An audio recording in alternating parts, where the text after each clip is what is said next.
जय हिंद साथियों, आप सभी का स्वागत है हमारे YouTube channel defence platform Manya पर। दोस्तों, आज की इस वीडियो को मैं 6 से 7 पॉइंट में एंड कर दूंगा, जिससे आपको पूरा एक ओवरऑल आइडिया लग जाए। तो सबसे पहला पॉइंट दोस्तों यह है कि आपको 1 सितंबर 2020 को सुबह 11 बजे से ट्विटर पे एसएससी डिक्लेयर सीजीएल रिजल्ट पहला हैशटैग और speak up for SSC railway students यह है दूसरा हैशटैग। इन दोनों को आपको ट्रेंडिंग में लाना है। और दूसरा पॉइंट, हम इस हैशटैग को ट्रेंडिंग में क्यों लाएं, तो इसके लिए मैं आपको बताना चाहता हूं इसका background. SSC declare CGL result दोस्तों, इसकी कहानी है 2018 से शुरू होती है और अभी तक ख़त्म नहीं हो पाई है। मतलब आप समझ रहे हो, 3 साल हो जाएंगे कुछ टाइम बाद। तो इसमें बात यह है कि 2018 में सीजीएल का नोटिफिकेशन आता है। बाद में 4 स्टेप्स में इसके एग्ज़ाम होते हैं, टीयर 1, टीयर 2, टीयर 3, टीयर 4, जिसमें आपका प्रीलिम्स, मेंस, डिस्क्रिप्टिव और आपका टाइपिंग टेस्ट, ये 4 तरीके से आपको जज किया जाता है, टेस्ट किया जाता है। अब इतने प्रोसेस से गुजरने के बाद अभी तक रिज़ल्ट नहीं आ पाया है। समझ लीजिए क्या मेंटल स्थिति उस कैंडिडेट की होगी जिसने ये सारे चारों स्टेप्स क्लियर किए होंगे और रिज़ल्ट के लिए वेट कर रहा होगा। आप एक बार सोच के देखो, 3 साल लगभग हो गए हैं और आपको अभी पता ही नहीं है कि आपका पेपर का रिज़ल्ट कब आएगा। समझ रहे हो? ये तो इसके पहले हैशटैग की कहानी हो गई। अब दूसरे हैशटैग पे आते हैं, speak up for SSC railway students. इसमें दोस्तों बात यह है कि रेलवे का जो फॉर्म फिलअप करवाया गया था वह लोकसभा 2019 चुनाव से पहले करवाया गया था। अब उसके भी 1.5 साल हो चुके हैं। पेपर कब होगा इसकी तो बात ही छोड़ दो, अभी तक कौन सी एजेंसी इस पेपर को कंडक्ट करवाएगी यही पता नहीं है।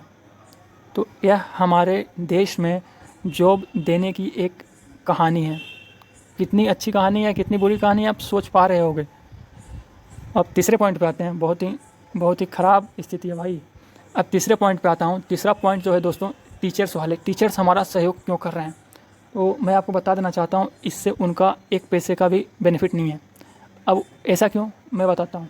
देखिए, टीचर्स कल भी स्टूडेंट्स को पढ़ा के पैसे ले रहे थे, आज भी पढ़ा के ले रहे हैं, कल भी लेंगे, लेकिन उनके अंदर भी एक आत्मा है ना। तो कुछ टीचर जो हैं वो इसको बाकायदा अपनी अंतरात्मा की सुनते हैं। तो उन्होंने वो सोचा होगा कि जिस कैंडिडेट से हमने पैसे लिए, हमारा घर चल रहा है, हमने उसको पढ़ाया। और क्यों पढ़ाया? कि जॉब ले सके। अब जॉब लेने के लिए उसको पढ़ाया और जॉब ही नहीं मिल पा रही है, तो उन्होंने सोचा कि भाई हम उनकी आवाज़ बन सकते हैं। और आपको पता होगा कि अगर टीचर्स हमारे साथ होंगे तो जो स्टूडेंट्स की आवाज़ है ना, वो ज़्यादा गूंजेगी, ज़्यादा दूर तक जाएगी। तो इसलिए टीचर्स ने हमारे लिए, हमारे हित में यह फैसला किया है। और जो भी सपोर्ट कर रहे हैं उनका दिल से शुक्रिया। ऐसे ही स्टूडेंट के साथ रहिए, क्योंकि एक टीचर देश को भी दिशा दिखा सकता है और विद्यार्थियों को तो दिखाते आया है और दिखाते रहेगा।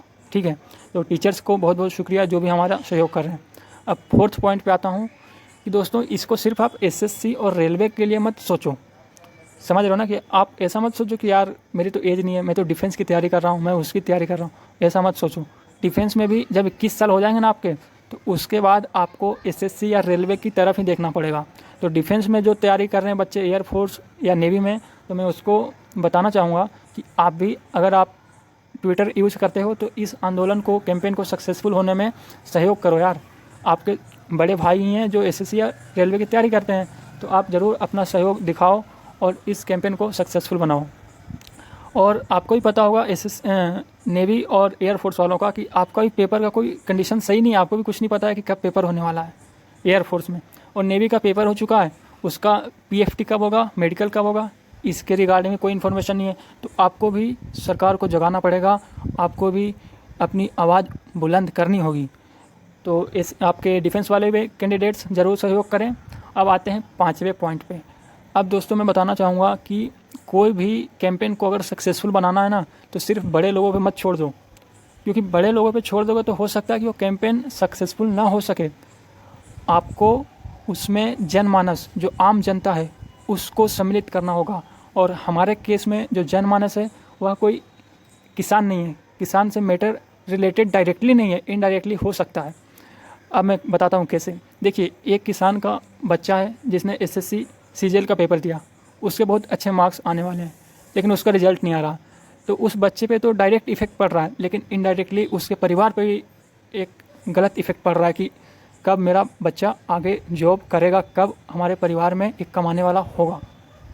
तो मतलब इसमें मैं यह बताना चाह रहा हूँ कि आपका जो जनमानस है ना, जो आम जनता है, इस कैंपेन से डायरेक्टली रिलेटेड वो स्टूडेंट्स बिरादरी है। तो हमें स्टूडेंट्स कम्युनिटी को इतना इसको आगे बढ़ाना है कि यह आवाज़ उस हाईएस्ट अथॉरिटी तक जाना चाहिए जो हमारे पेपर को लेने के लिए उत्तरदायी है या हमारे रिजल्ट को डिक्लेयर करने के लिए उत्तरदायी है। ठीक है, तो हमें बहुत अच्छे से इस कैंपेन को आगे बढ़ाना है। ये 5 पॉइंट हो चुके हैं। छठे पॉइंट में मैं आता हूँ। देखिए दोस्तों, 3 साल का टाइम पीरियड और 2 साल का टाइम पीरियड, जैसे आपके 3 साल SSC CGL में हो रहे हैं और आपके 2 साल आपका रेलवे में होने वाला है कि फॉर्म फिल करवा लिया, पेपर नहीं हुआ है। तो मैं आपको बता देना चाहता हूँ, इतने टाइम में कोई बंदा डिप्रेशन में ज़रूर जाएगा और कुछ गलत ज़रूर सोचेगा।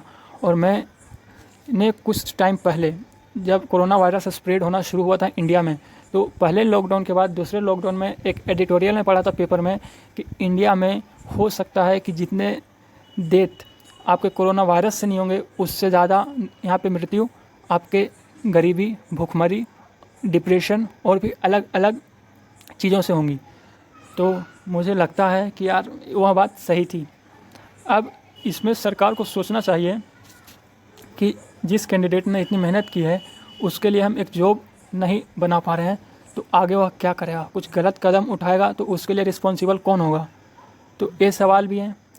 तो ये 6 पॉइंट मैंने अभी आपके साथ डिस्कस किए हैं और उम्मीद करता हूँ कि आपको मेरी बातें समझ आई होंगी।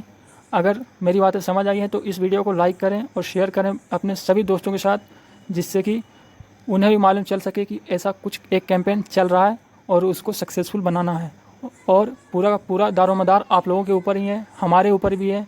ठीक है, तो इसी के साथ इस वीडियो को एंड करते हैं और सभी को बहुत बहुत धन्यवाद वीडियो को देखने के लिए।